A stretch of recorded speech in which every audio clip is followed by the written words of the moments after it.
Abduct me!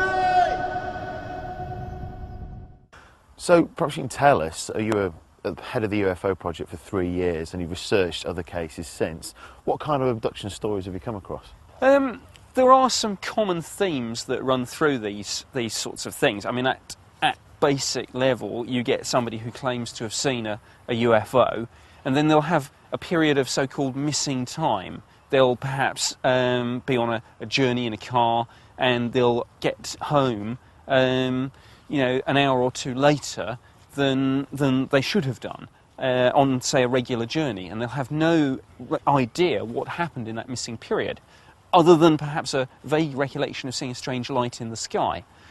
When they begin to think back about it, sometimes it comes out through people just remembering, sometimes maybe through dreams.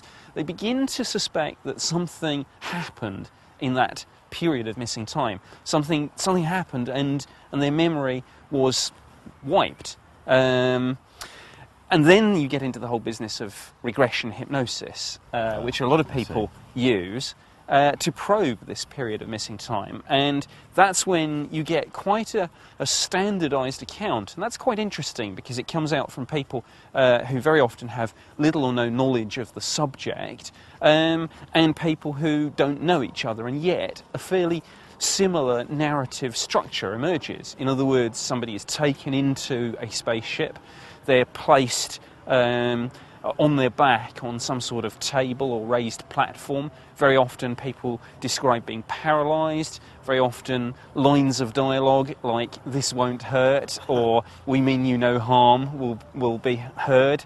And these are common themes that they're all... They run through an awful lot of these accounts. And again, in terms of the description of the beings, again, there's a surprising amount of commonality.